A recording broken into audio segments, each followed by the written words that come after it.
70 বছরের জীবন দিলাম, তুমি টোটাল 70 বছরে যা ইনকাম করেছো আমার রেডারে ধরা আছে, টোটাল ইনকাম করেছো তুমি 3 কোটি টাকা। এখন এই 3 কোটি টাকা, প্রতি কোটিতে 100 লাখ, প্রতি লাখে 100,000, প্রতি হাজারে 100 টাকা। আপনার কি মানে 100 প্রতি হাজারে 100 টাকা 10টা, প্রতি 100 টাকায় 1 টাকা হচ্ছে 100টা, আর প্রতি 1 টাকাতে নয়া হচ্ছে 100টা। তুমি 1 নয়া, 2 নয়া, 3 নয়া, 4 নয়া, এমনি করে পূজাতে পূজাতে 3 কোটি টাকা আমাকে পুজিয়ে দাও। কোন পথে আয় করেছো আর কোন পথে তুমি ব্যয় করেছো? আয় যদি হারাম হয় তা ব্যয় আর যাবে না। আল্লাহ কথাটা বোঝাতে পারলো? আপনাদের এদিকে পাম্প মেশিন আছে? পাম্প মেশিন আপনারা মুখ খুলেন না কেন? পাম্প মেশিনের 2টো পাইপ, একটা সেকশন আর একটা ডেলিভারি। সেকশনটা যদি পুকুরে থাকে তা ডেলিভারিতে কি কলের পানি বেরোবে? সেকশনটা যদি পায়খানার চেম্বারে থাকে ডেলিভারিতে আতর বেরোবে? তো যার ইনকাম হারাম তার দানও হারাম। তোমার ইনকামটাই যদি হারাম হয় আর তোমাকে ওদিকে, ওই জন্য বলি মসজিদ না থাক, মাটিতে নামাজ পড়েন, কিন্তু মাতালের টাকাই করিয়েন না, সুদখোরের টাকাই করিয়েন না। আল্লাহ মাতাল, সুদখোর, জুয়ারি, দাড়ি মারা বেঈমানের কথা বাদ দিয়েছে, স্বয়ং ইমানদারের কথা বলেছে। যদি জাকাত না দেয় তো টাকা লিস না। অনাম কি আছে? ইন্নামা ইয়ামুরু মাসাজিদাল্লাহি মান আমানা বিল্লাহি ওয়াল ইয়াউমিল আখির ওয়া আকামাস সালাতা ওয়া আতাজ যাকাতা। মসজিদ বানাতে গেলেও জাকাত দেনেওয়ালা লোক হতে হবে, বেজাকাত হলে চলবে না। টাকা বেশি আছে জাকাত দেয় না, ওরও টাকা লিস না। এই জন্য তো মসজিদে লোকও ঢুকছে না, রিয়াকশন নাই। মসজিদের যে টান সেটা চলে গেছে। মাটির মসজিদে নামাজ পড়া ভালো ঢালাইয়ের থেকে। মাতাল্লা যদি টাকা দিয়ে দেয় 4 কুইন্টাল রড, 6 কুইন্টাল, খালি মার্কেটে বলে বেরো রডটা আমি নিয়ে গেলাম, রডটা আমি নিলাম। এ ঠাপ সহ্য করা কঠিন হয়ে যাবে। হ্যাঁ ভুল বলছি? কে বললে? ওই জন্যে বলতে এখন আমাদেরও ইমান দুর্বল হয়ে গেছে। আমরা সব চিটিংবাজ মাল আর কি, যে বায়ান করছি মুনাফিকি হালাতে। আমরা যখন পড়তাম ইউপি, ওই সাহারানপুর গিয়েছিলাম, তো দেওবন্দ মাদ্রাসাতে শ্রীদেবী নিজে গিয়েছিল টাকা দিতে। সেই যুগে 1 লক্ষ না 1.5 লক্ষ। তো মুফতি সাহেব বলেছিল তুই ভাগ এখান থেকে, মাদ্রাসার দরজা থেকে তুই ভাগ। অমিতাভ গিয়েছিল, কয়েকটা গিয়েছিল আর কি, নায়ক নায়িকা, 1-2 জন লয় গাড়ি। দেওবন্দ মাসে টাকা দিয়ে বলছি তোরা ভাগবি কান থেকে, তোদের টাকার প্রয়োজন নাই। তো তাকওয়ার বুনিয়াদে মজা আলাদা। এরপরে আপনি খরচা করছেন, আল্লাহ ধরেন। আবার ওই উদাহরণ দিচ্ছি, বলবেন না যে এরকম হাদিস আছে বলেছিল, উদাহরণ দিচ্ছি। আল্লাহ বলছেন নূর মোহাম্মদ 17 তারিখে ফেব্রুয়ারি মাসে 2024 সালে শনিবার কি কি খরচা করলি রে সকালে বলতো? এবার ধরা পড়েছি। রব্বুল আলামিন 1000 টাকা নিয়ে হাটে গেলাম, সবজির হাটে। আলু নিলাম, পেঁয়াজ নিলাম, কপি নিলাম, আদা নিলাম, রসুন নিলাম, সিম নিলাম, আর কি নিলাম। এত টাকা খরচা হলো। 600 টাকা পকেটে থেকে যায় 400-র মধ্যে। এরপরে রাস্তায় বেরিয়ে আসছি, একজন ভিখারি এসে বললো ভাই আমার মেয়ের বিয়ে কিছু দেন। তাকে 100 টাকা দিয়ে দিলাম, আর থাকে 500 টাকা। কিছু দূর আসার পর একটা মসজিদওয়ালা 2 জন দাঁড়িয়ে আছে, ইমাম আর মসজিদের কমিটি। তাকে 300 টাকা দিয়ে দিলাম, আর থাকে 200 টাকা। রব্বুল আলামিন এই আস্তে আস্তে আমি 100 টাকা সাদাকা করে দিলাম। ওটা কোনো কারণে করলাম, তা তাহলে আপনি তো জানেন। আর থাকে আমার কাছে 100 টাকা। এই 100 টাকা কি বলবো, একটা এতিম ছেলে দাঁড়িয়েছিল, 50 টাকা দিয়ে দিলাম। আল্লাহ এখনো কেন বলেনি, আল্লাহ শুনে গেছে। এরপরে বলছে তারপরে 50 টাকাটা কি করলি, বলে আমার বাচ্চা মেয়েটা বললো আব্বা স্কুল যাব, ওকে দিয়ে দিলাম 40 টাকা, পকেটে থাকে মাত্র 10 টাকা। এমন সময় আমার নাতনিটা এসে বলছে না না, তোকে দিলাম 5 টাকা, যা চকলেট খাগা। আর থাকে 5 টাকা। 5 টাকাটা পকেটে পড়েই আছে। রাস্তা দিয়ে হেঁটে যাচ্ছি, গাড়ির সামনে বাঁশ দিয়েছে, যে বলছে লক্ষ্মী পুজোর চাঁদা দাও। কিসের? এই কদিন আগে কি হলো, সরস্বতী মানে ডিপার্টমেন্ট অফ এডুকেশন, পড়াশোনা ডিপার্টমেন্টের ঠাকুরটা, চাঁদা দাও। 5 টাকা দিয়ে দিলাম। আল্লাহ বললে কেন, 1000-এ আটকাইলাম না, 995 টাকাতে আল্লাহ কেন বলেননি? ওই জায়গাগুলো আল্লাহর হুকুম আছে, ওখানে দাও, মসজিদে দাও। ওয়াতাল মালা আলা হুব্বিহি দাবিল কুরবা ওয়াল ইয়াতামা ওয়াল মাসাকিনা ওয়া ইবনাস সাবিলি ওয়াসাইলিনা ওয়া ফির রিকাব। আমি এনার হাতে 10,000 টাকা দিয়ে সৌদি চলে গেলাম উমরা করতে, হজ করতে, আর বলে গেলাম ভাই কোরআন মোতাবেক খরচা করবেন। হিসাব নিতে এসে দেখছি 5 টাকা দুর্গা পুজোতে দিয়ে দিয়েছে। আমি বললাম কেন দিলেন, টাকা তো আমার আপনার নয়। তো আল্লাহ বলছে মাল তো তোর নয়, মাল আমার, আমি দিয়েছি বলি তোর মাল। তুই কে মাল এনেছিলি বল মায়ের পেট থেকে? বলেন একবার, হ্যাঁ বলেন তো সবাই। 100 বছর আগে এখানে ছিলাম? জোরে বলেন ছিলাম। এরপর একটা হ্যাঁ বলেন। 100 বছর পর থাকবো? দুটো না হলো 3 নম্বরটা দেখেন, হ্যাঁ বলতে পারেন নাকি? যেদিন এসেছিলাম মাল নিয়ে এসেছিলাম, এটাও না। 4 নম্বরটা একটু বুকে বল দিয়ে বলেন, যেদিন যাব লুটে নিয়ে চলে যাব। এর নাম ধোঁকা। পৃথিবীটা ধোঁকার জায়গা, পৃথিবীটা ধোঁকার জায়গা। একটা ছেলে ন্যাংটা, গোটা শরীর আর কাপড় নাই, ন্যাংটা, বছর 3 বছরের ছেলে, বাচ্চা ছেলে, নানার বাড়ি নানির বাড়ি বেড়াতে এসছে। তো দৌড়ছে রাস্তায়, আর ওর কোনো নানা হয় সম্পর্কে, ওর মায়ের চাচা কি মামা বসেছিল, বলছে ওই তোর পয়সা পড়ে গেল। তো খুঁজছো, তোর কানে ধরেছে, তোর কাপড় আছে, পকেট আছে, এনেছিলি কিছু, আবে তোর হারাবার কি আছে? যে কিছুই আনে নাই তার হারাবার কিছু আছে? তাহলে আমরা যেদিন এসেছি কিছুই আনি নেই, হারাবার কিছু আছে? যেটুকুই আল্লাহ দিয়েছে ওইটুকুই আল্লাহ দিয়েছে। জি, আল্লাহ যে কোরআনে বলেছেন ওয়ালা নাবলুওয়ান্নাকুম বিশাইয়্যিম মিনাল খাউফি ওয়াল জু'i ওয়া নাকসিম মিনাল আমওয়াল ওয়া নাকসিম মিনাল আমওয়াল ওয়া নাকসিম মিনাল আমওয়াল ওয়াল আনফুসি ওয়াস সামারাত। এখানে 5খানা কোশ্চিন আল্লাহ পরীক্ষা করবে, তার মধ্যে মালকে নষ্ট করে এবং ফল ফসলকে নষ্ট করে। আমি 40 কোটি টাকার মালিক, যে 13 কোটি টাকার গোডাউনে আগুন লেগে পুড়ে গেছে, যে কাঁদছি। আল্লাহ বলছে ওটাই তো আমি দিয়েছি, বাকি যে কটা আছে এ কটাও তো আমার, কাঁদছিস কেন? দিয়েছি 40, নিয়েছি 13, ভাগে তো তোরই বেশি রয়েছে, এখনো 27 কোটি টাকা তোরই তো রয়েছে। আচ্ছা এগুলো বেইমানি নয়? হ্যাঁ, সবটাই তো আল্লাহর। একটা গল্প শোনাই আপনাদেরকে, জ্ঞান বাড়বে। এক বাদশা কোনো কাজ করতে গিয়ে দেখুন মেরেছে, চোটে আঙুলটা কেটে পড়ে গেছে।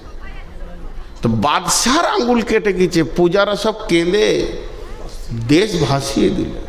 আর বাদশার সামনে এসে বলছে হুজুর, ওই আঙুলটার থেকে যদি আমার কলিজাটা কেটে যেত তো ভালো হতো। এগুলো পাম দিচ্ছে, দরদ লাই। মন্ত্রী ছিল না দেশে, বিদেশে গিয়েছিল কোনো বাণিজ্যে, মন্ত্রী ফিরে এসে ওর বিবির কাছে শুনেছে বাদশার আঙুল কেটে গেছে।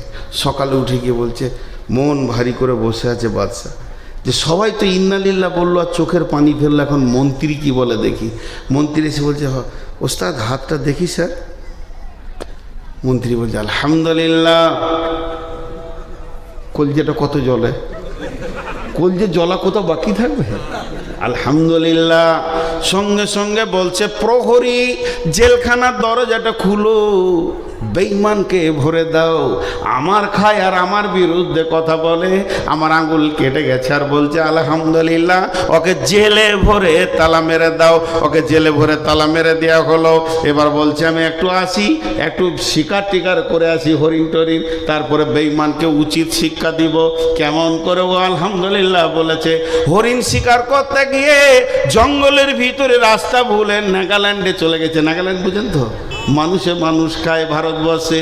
ওখানে চলে গেছে, ওখানকার জাতিরা ঘেরে ধরেছে। সুন্দর এত টুকটুকে মাল পেয়েছি, মালটা ভালো হবে, বিরিয়ানি খুব সুন্দর জমে যাবে। ওকে টেনে নিয়ে গিয়ে ঘরে ঘরে তালা মেরে দিয়েছে। সন্ধ্যার সময় বসে হিসাব করছে, মাংস কে কতটা নিবি, কেউ বলছে মাথা নিব, কেউ বলছে ঠ্যাং নিব।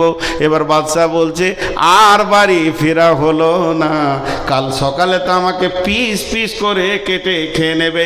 টেনশন আর চিন্তা, টেনশন আর চিন্তা। সকাল হলো, তাকে তালাক থেকে বের করে পেছন দিকে হাত বেঁধে ঠাকুর থানে নিয়ে যাওয়া হচ্ছে। রাবণের পূজা করে ওরা। এবার ওকে কাটবে, কেটে পিস বানাবে। বাদশার জান মুখ সব শুকিয়ে গেছে। যখন পেছন দিকে হাতটা বাঁধতে গেছে, দেখছে একটা আঙুল কাটা। তখন এবার বলছে পুরোহিতকে ডাক, আজ কি বার রে? শনিবার। আঙুল যে কাটা রে। পুরোহিত হাত চালাইছে, খবরদার মারিস না, বংশ ধ্বংস হয়ে যাবে, যেখান থেকে এনেছিস ওইখানে দিয়ে আসগা। বাদশাকে দিয়ে চলে গেল। যেই বাদশাকে দিয়ে চলে গেল, বাদশা সকালে দৌড়ে এসে ঘোড়া থেকে নেমে বলছে তাড়াতাড়ি জেলখানার গেটটা খুলে দে। ওরে ওই আঙুল কাটা ছিল বলি জানে বেঁচেছি রে ভাই, তুই বলেছিস আলহামদুলিল্লাহ, তোরটাই ঠিক আছে রে, তুই বলেছিস আলহামদুলিল্লাহ। এতক্ষণে কাটা আঙুলের লাভটা বুঝলাম, নাহলে তো এতক্ষণ বিরিয়ানি দিয়ে শেষ হয়ে যেতাম রে। ওরা যে সব মাল মশলা কিনে ফেলেছিল, শুধু আমাকেই পিস করতে বাকি ছিল। মন্ত্রী বলছে যে এটা কত বড় কথা। মন্ত্রীকে জিজ্ঞেস করছে আলহামদুলিল্লাহ কেন বললি এটা বলতো। বলে আরে হে আমার বাদশাহ, স্যার আপনি ভেবে দেখেন, আপনার বডিতে আল্লাহ 20খানা আঙ্গুল দিয়েছে। কয়টা টোটাল আছে? 20টা। নিয়েছেন আল্লাহ একটা, দিয়েছেন আল্লাহ আপনাকে 19টা। তা আমি হিসাব করে দেখলাম আল্লাহ আপনাকে বেশি দিয়েছেন কম নিয়েছেন, এর জন্যে বললাম আলহামদুলিল্লাহ। জি। তখন এবার মন্ত্রীকে কানে জড়িয়ে ধরে কানে কানে বলছে তোকে জেলে ভরে দিয়েছিলাম, মাফ করিস। তোকে জেলে ভরে দিয়েছিলাম, মাফ করিস।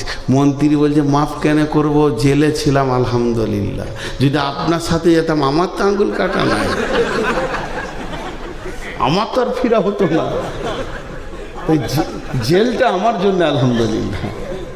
জি ভাই, আল্লাহ তাবারাক ওয়া তাআলা বলছেন তোদের মালের হিসাব আমি নিব, একটা টাকা আমার টাকা বেঈমানি করবি না।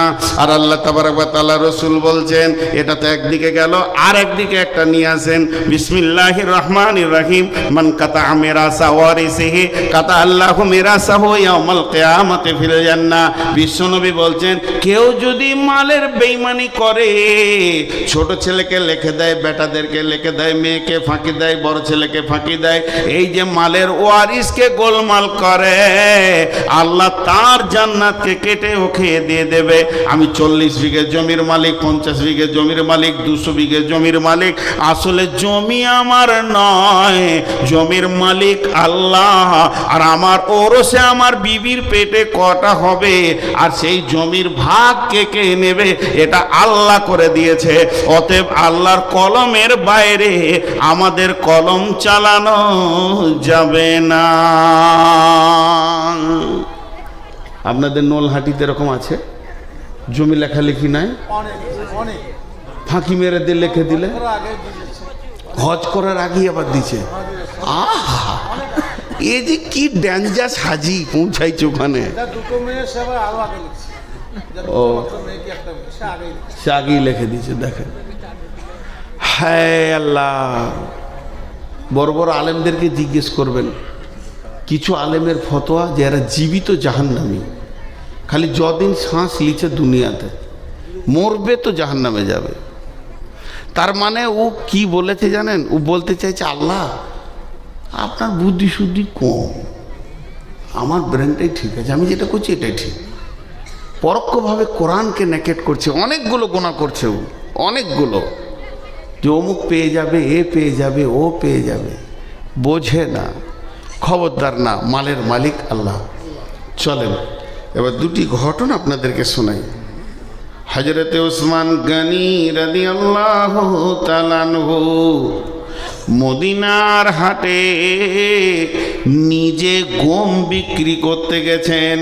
হযরতে ওসমান গনি রাদিয়াল্লাহু তাআলা আনহু মদিনার হাটে নিজে গম বিক্রি করতে গেছেন। আর খলিফার গম ঝরঝরে তত্তরে আয়নার মতো গম, কোনো ভেজাল নাই। আমিরুল মুমিনিন খলিফাতুল মুসলিমিন হযরতে ওসমান গনি নিজে দাঁড়িয়ে আছেন। এবার পাইকাররা আসে, বলে কি দাম? পাইকাররা আসে, বলে বলেন হুজুর কত লাগবে, কি দাম লাগবে? উনি খালি একটা কথা বলেন, এখনো সময়ই হয়নি, আর একটু বেলা হোক, আপনারা ঘুরে আসেন, বিক্রির জন্যই তো এনেছি, তো বেচে দিব, অতএব একটু ঘুরে আসেন, একটু ঘুরে আসেন, একটু ঘুরে আসেন, একটু ঘুরে আসেন। বেলা উঠে গেছে, এমন সময় হাটে একটা দল ঢুকছে। বহু দূর থেকে তারা মরুভূমিতে হেঁটে এসেছে, ক্লান্ত শ্রান্ত হয়ে। তাদের চেহারাগুলো কেমন, গালগুলো ঢুকে গেছে, চোখ ঢুকে গেছে, মাথায় কখন চিরুনি করা তো দূরের কথা, কোন যুগে তেল নিয়েছে তারা জানে না। হাড়গুলো পিঠে লেগে গেছে, পেটটা ভিতরে লেগে গেছে, তাদের হাড়গুলো গোনা যাচ্ছে। তার মানে না খাওয়া একদম এই রকম অবস্থার মানুষ। তাদের মধ্যে নারী আছে, পুরুষ আছে, শুধুমাত্র ইজ্জত ঢাকা, ছোট্ট মতো একটা হাতে গামছা, আর তো কিছু নাই। শিশু আছে, বৃদ্ধ আছে, নারী আছে, পুরুষ আছে, যুবক আছে, লাইন দিয়ে ওই হাটে ঢুকছে। হযরত ওসমান বললেন, দাঁড়াও, তোমার গামছাটা কত? লাও, তুমি একটা লাও দেখি, তোমারটা দেখি, তোমরা কজন? বলে দুজন। লাও, তোমরা দুইজন লাও, এইভাবে লাও, আর একটা বস্তা আনো, লাও লাও। দিতে দিতে দিতে দিতে দিতে দিতে গম শেষ, তারাও শেষ। গমগুলোকে তারা মাথায় বেঁধে নিয়ে আবার মরুভূমির বুক চিরে হাঁটতে শুরু করলো। বড় বড় পাইকাররা এসে বলছে, আমিরুল মুমিনিন খলিফাতুল মুসলিমিন, আপনি রসুলের জামাই হয়ে কাজটা কেমন করে করলেন? ওদের তো পেটে ভাত জুটে না, কত দাম আপনাকে দিয়েছে, যে দামের বিনিময়ে আপনি ওটাকে বিক্রি করলেন, আমরা তো এত দাম দিতে চাইলাম, আমাদেরকে কেন দিলেন না? হযরত ওসমান বললেন, বন্ধু রে, আজকের গমটা আমি আল্লাহর জান্নাতের বিনিময়ে বেচে দিয়েছি।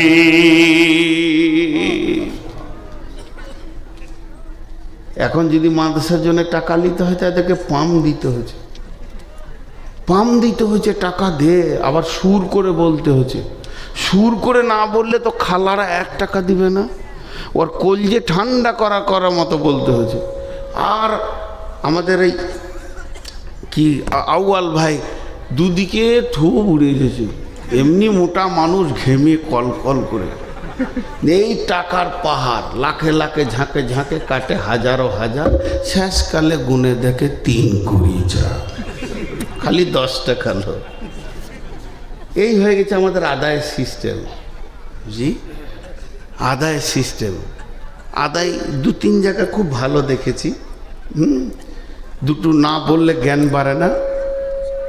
কলকাতায় বজবজ একটা জালসায় গিয়েছিলাম, 10,000 লোক, সেই রকম ডেকোরেটেশন, কত লক্ষ লেগেছে জানি না, সেই রকম মাইক সাউন্ড, 3 জন বক্তা আছে, আমি শখ ও সোরাবার আমি।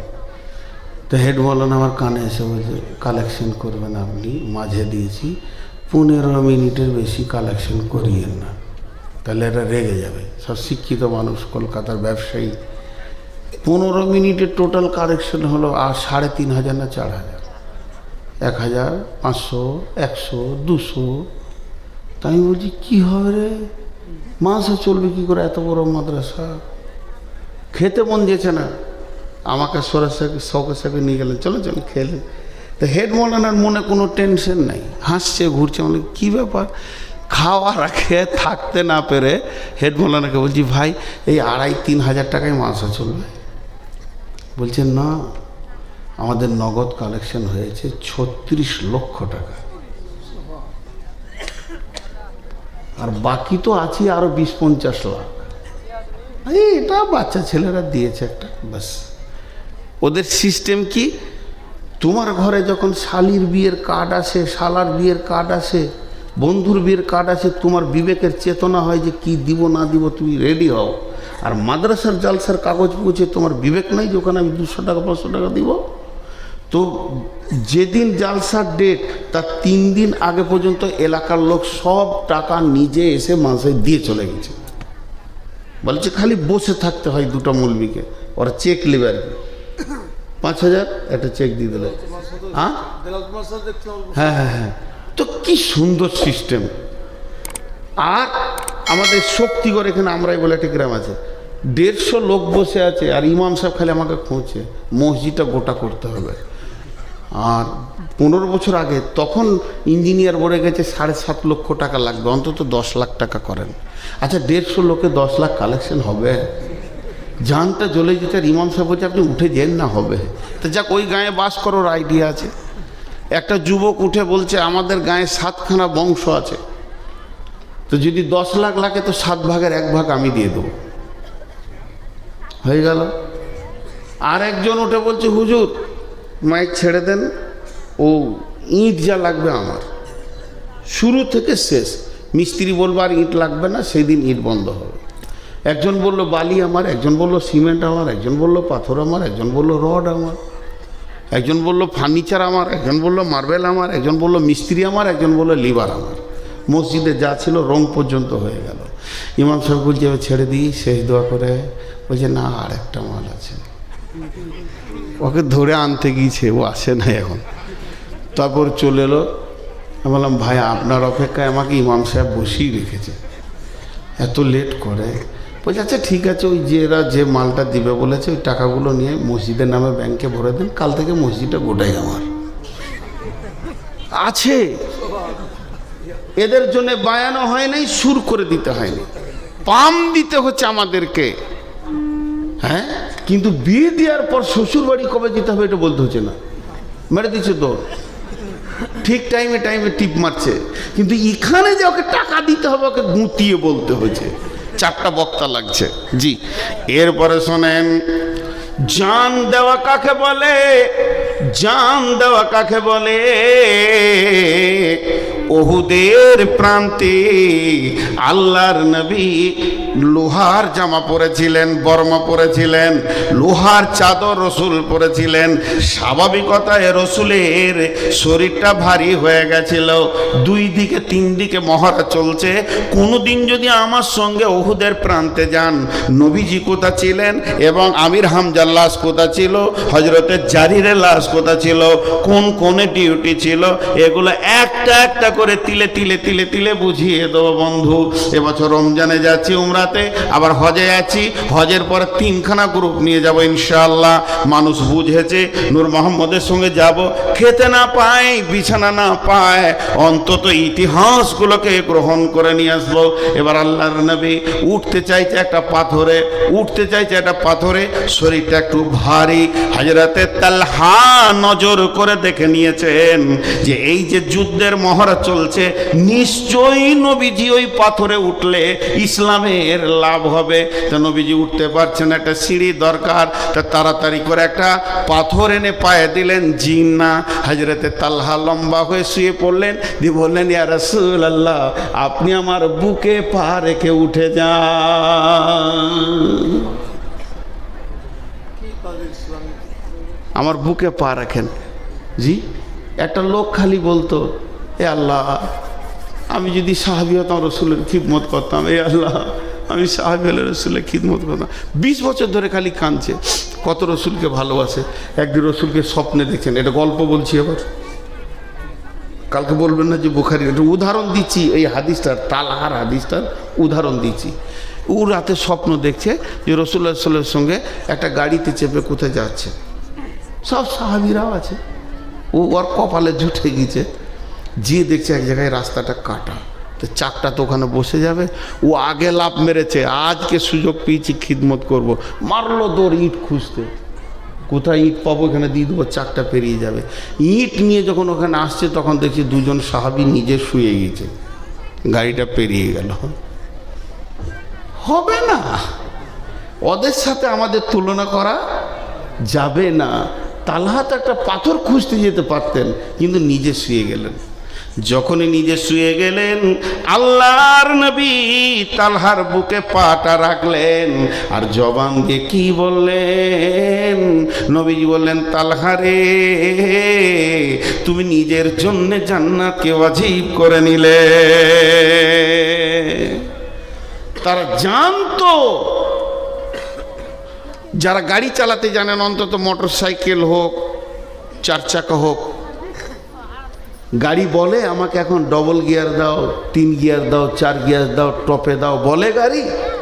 ড্রাইভার বুঝে নেই এখন গাড়ি কোন গিয়ারটা চাইছে। ড্রাইভার বুঝে কি বুঝে না?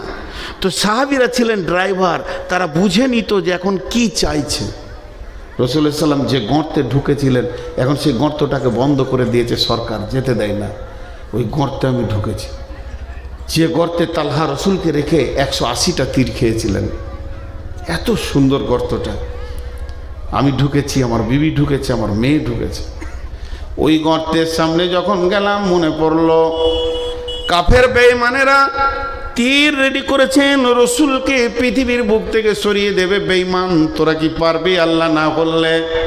সমস্তটা গাইড করছেন আল্লাহ। এমন সময় তালহা দেখে নিয়েছেন ওই দিক থেকে অজস্র তীর রসুলের দিকে আসতে রয়েছে। নবীজিকে পেছন দিকে ঠেলে দিয়ে গর্তে ভরে দিয়ে পাহাড়ের প্রাদদেশে গর্তের মুখে তালহা দাঁড়িয়ে গেলেন। 2টা বাজুতে রসুলের গায়ে যেন তীর না লাগে। তালহা বলছেন, রাসূলুল্লাহ খবরদার বের হবেন না, আপনি ওই জায়গায় থেকে যান, আপনি হিফাজতে থেকে যান। এবং 2 জায়গায় তীর 180 খানা তীর খেলে।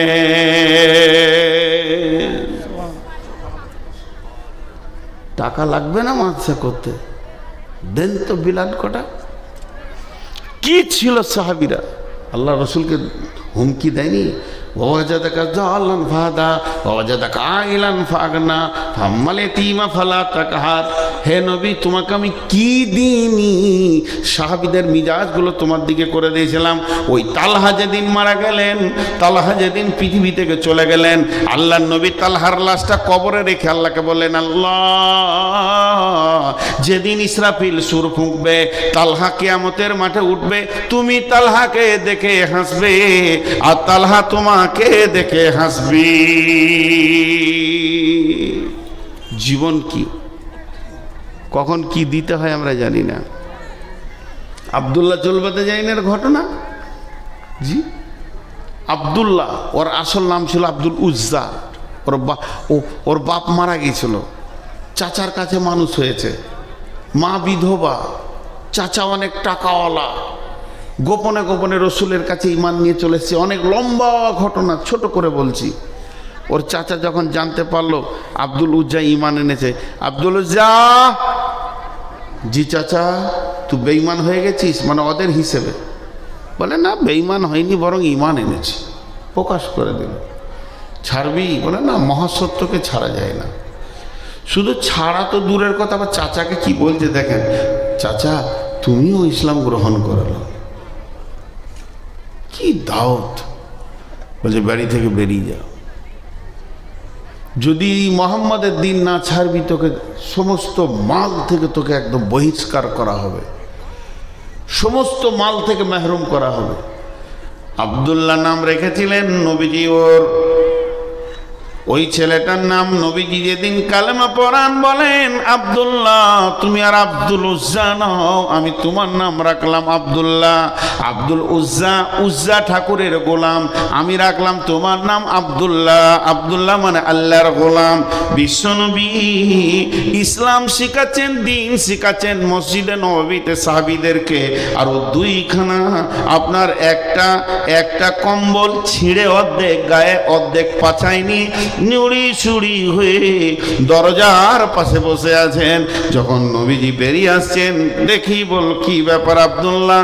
আব্দুল্লাহ বললেন, ইয়া রাসূলুল্লাহ, আল্লাহকে পেয়েছি, রসুল পেয়েছি, দিন পেয়েছি, সর্বস্ব মালকে লাত মেরে চলে এসেছি। ও দয়ার নবী গো, আমার কালেমা আনার অপরাধে এই অপরাধ, চাচা আমাকে ন্যাংটা করে বাড়ি থেকে বের করেছে, সমস্ত শরীরের কাপড় সোনা দানা কেড়ে নিয়েছে।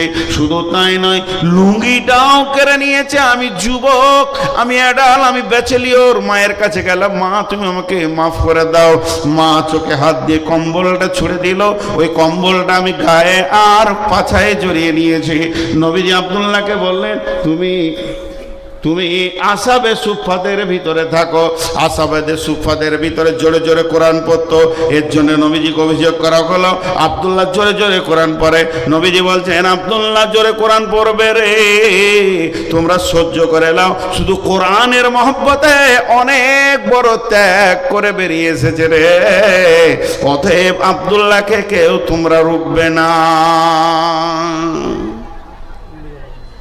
চলে এলো তবুকের যুদ্ধ। দেখেন দান কাকে বলে।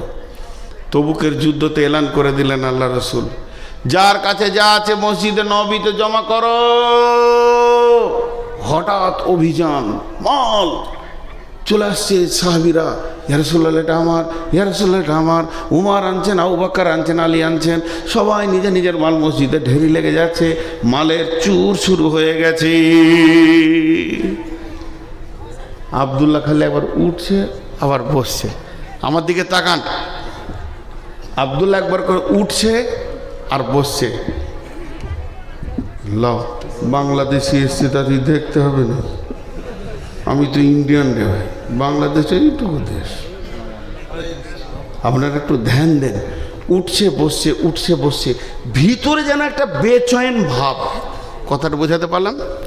ঠিক এমন সময় রসুল বলেন, আব্দুল্লাহ তুমি। যেই বলেছে তুমি, সঙ্গে সঙ্গে কেঁদে বলছেন, ইয়া রাসূলুল্লাহ আমার কাছে একটা খেজুর নাই যে আমি দান করি, আজকে আমি এই আমলে শরিক হয়ে যায়। দয়ার নবী গো, আমার জানটাকে আপনি মুতার জন্য কবুল করে নেন।